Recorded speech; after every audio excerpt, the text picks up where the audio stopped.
everyone, this is Grandmaster Damian Lemos here for iChess.net and welcome to my new video, Stop Blundering in Chess. We know that playing a perfect game is almost impossible unless we play with the help of a computer, and even if we do so, we might play some positional mistakes. So, in the long run, we'll make some mistakes, but when we talk about stop blundering, we talk about stopping those mistakes that could be avoided. And most of them, believe it or not, happen in the opening. So what we are going to analyze in this video, we'll see a couple of games and we'll try to identify these mistakes. The first game we'll see is Cochrane against Stoughton, e4, e5, white plays knight to f3. We know that knight c6 is the most common move in this position. Bishop c4 is the Italian, bishop b5 the Spanish. Also the Petrov with knight f6 is possible. d6 trying to play a Philidor makes sense as well. As long as black plays within the opening rules, getting his pieces out, castling as soon as possible, he won't have any real issues in the opening. But black, what he plays here, d5, is a huge mistake. And apart from the moves we have on the screen, we have to understand why d5 is weak. The concept is wrong because he is starting action in the center without having any development. And he's playing black. When you're black, you have to be extremely careful in the opening. Sometimes as white, you can try some stuff. In worst scenario, you'll get an equal position. But when you're black, you cannot try stuff like this. I mean, it's not going to work in the long run. So d5, as long as I know both e takes d5 and knight takes e5, they both give white the advantage. Knight takes. Here comes another mistake by black. If I played this as black, I would continue with a move like bishop d6. I'll forget about material, I'll try getting some initiative in return, but this queen e7 is a huge mistake as well, because he's breaking another rule. He's bringing the queen out at an early stage of the game, and this has a huge price, as we'll see. We play d4, and now he plays f6. When you move your pawns too much in the opening, that's another mistake. We know that it is much better to move to develop your pieces. f6 happens to be the square for the knight, and once he plays f6, he's weakening his king side a lot. White here, he can just play a move like knight d3, and if pawn takes knight to f4, he's full of holes. Queen h5 is also there. Bishop c4, this diagonal is good for us. I mean, knight d3 was more than enough to get the advantage, and if queen takes e4, I would just play bishop e2. Here we can identify another possible mistake for black. He's already moving his pieces twice, bringing his queen out. Those are terrible mistakes, but if he manages to take the c2 pawn, this would be even worse because we speed our development up. He has to move the queen once more, and this speaks for itself. We keep on developing our pieces, and every single piece is on the first rank, so this should be winning for us already if we continue playing aggressive moves. So knight d3 was more than enough. White, knowing that black has no development at all, plays knight c3. We are sacrificing a piece already, but we'll see black has a tough defense, and by the way, his extra material is just sleeping on the first rank, so his extra piece doesn't count. Queen f7. Here, instead of taking the e5 pawn, white plays a move with a threat. I like this, bishop c4. He has to play bishop e6. And another interesting moment we have here, white castles, which is a natural move, of course, but considering we had knight takes c7, winning a pawn and getting the bishop pair, playing this move it's not that obvious. I understand what white is trying to do here. He's not interested in trading pieces off. He's interested in opening that position because he has no development. So, according to logic, black's strategy should have a punishment. He plays c6, and white goes for f4. Amazing stuff. Here, no matter what black does, we'll open that position, and I should say that instead of f4, this move I think is crashing as well. After this, e takes d5. We are down 2 pieces, but there's nothing black can do to stop our pawn advance, and he's just defenseless. So f4, he plays c takes d5, f takes e5, and here we see another mistake by black. When you have a position like this, even if you're losing, you have to play the best practical chance. And here if we move as black, if I'm facing this position as black, and I move my queen once more, I'm just giving my opponent all the initiative in the world. So how about taking the bishop on c4? He has to take my queen, I play bishop takes, and okay, I lost my queen, but I have a lot of pieces in return. I also got rid of a lot of his pieces. I mean, white is lacking attackers now. And believe it or not, this position is not clear. In fact, if you analyze this with an engine, it says it's equal. So the best practical chance for black was to trade some pieces off. If we pretend to keep the extra material and still play with our king in the center, that's another big mistake a lot of players make. They play with the king in the middle. It should be losing sooner or later. So after queen d7, pawn takes, bishop takes d5, and here white wins with a classy move, e6. Now, no matter what black plays, he's losing his bishop.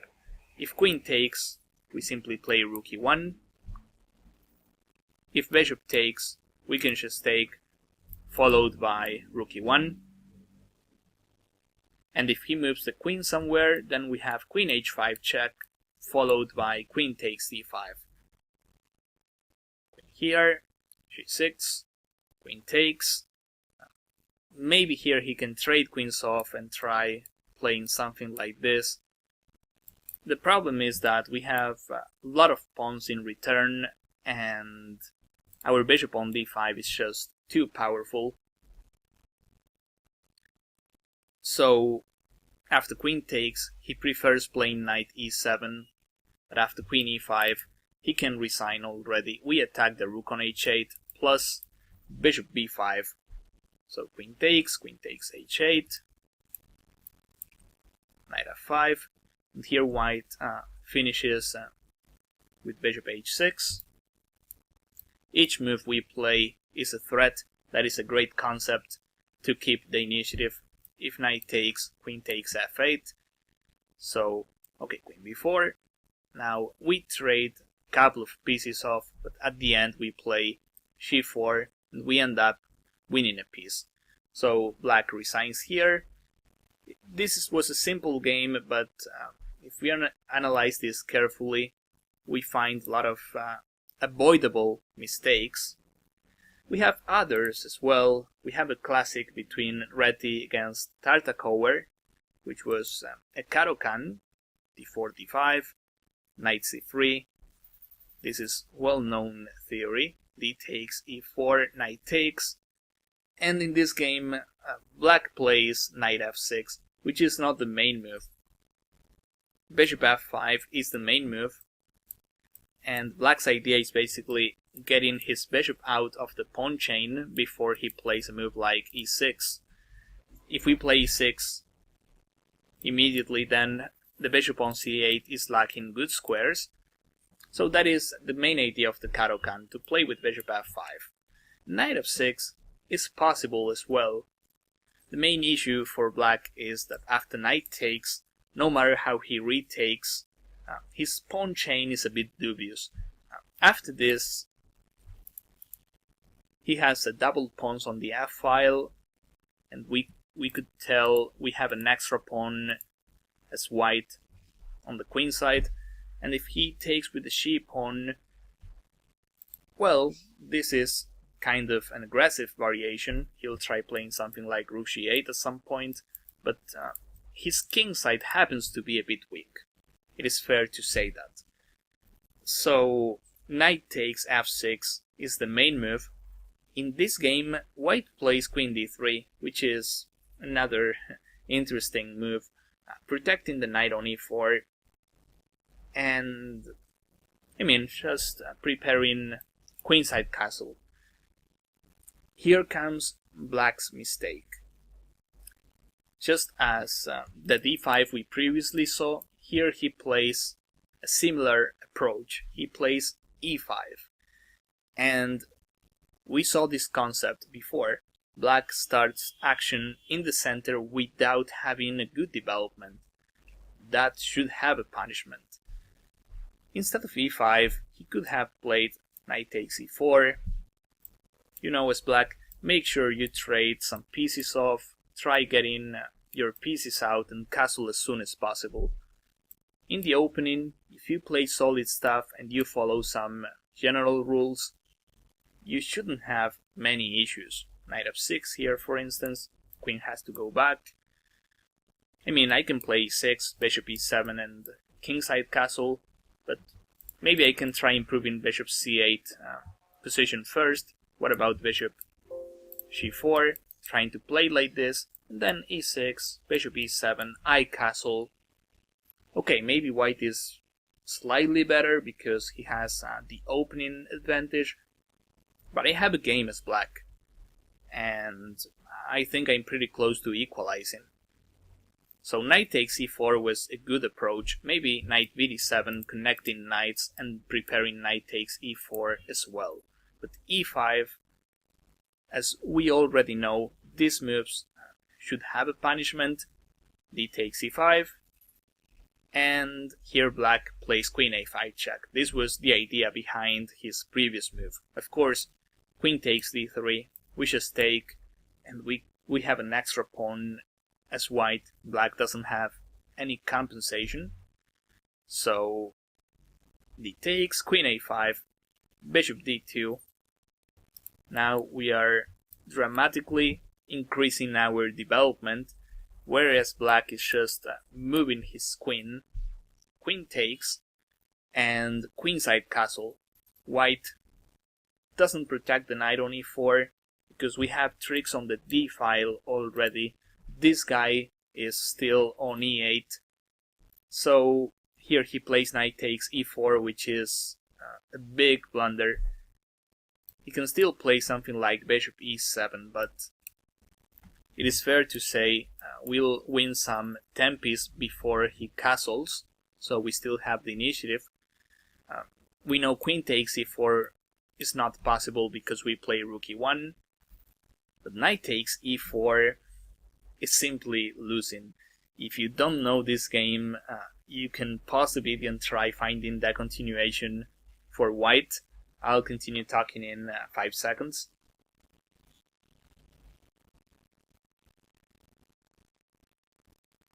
So here in this position, the first move you think about is rook e1, which is definitely a possibility, and then trying to play something like f3.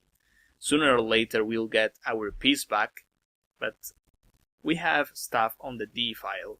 I mean, we see moving our bishop and then mating him on d8. So the move that wins is queen d8, check. Only move is king takes, and here we have to be extremely careful. We play bishop c5, double check. Bishop c5 and not bishop a5. This is another double check, but here, after both king e7 or king e8, there's no mate. So bishop c5, if king e8, then rook d8 mate, and if king c7, then we have bishop d8 mate. Of course, we are watching a beautiful mate and a beautiful way of punishing black's strategy, but trust me, stuff like this happens a lot, especially if you make a big mistake in the opening. So we have other games. Let's see Scandinavian. We know this defense is playable. Usually after d5, white takes, queen takes d5, knight c3. Here both queen d6 or queen a5 are interesting. Even queen d8, going back home, makes some sense for black. I mean, after all, the queen on d5 is not doing much, and black already got what he wanted, to trade some pawns in the center. So the main line, queen a5, d4. Black usually plays c6, and he ends up coming back to c7 or d8 at some point. That makes sense. He moved the queen at the second move, then it makes sense to go back. Here in this game, black makes a mistake by playing queen e6 check. The queen is not doing much there, in fact, it's on bishop c8 way. After bishop e2, he plays queen c6. I know this variation is part of theory, but the concept is mistaken. I mean, he's moving the queen every single move, and this shouldn't be right.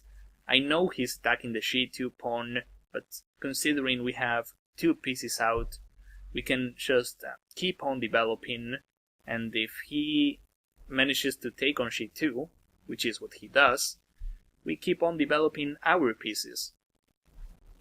And this game we are analyzing is Kovacevic against Popchev, and you'll find that black's rating was 2456, so we're talking about a strong player. We see this kind of mistakes being made by strong players as well.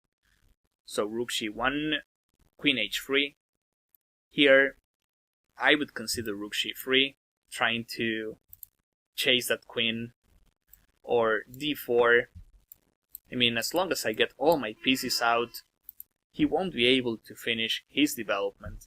And this is only for a pawn. Doesn't make any sense.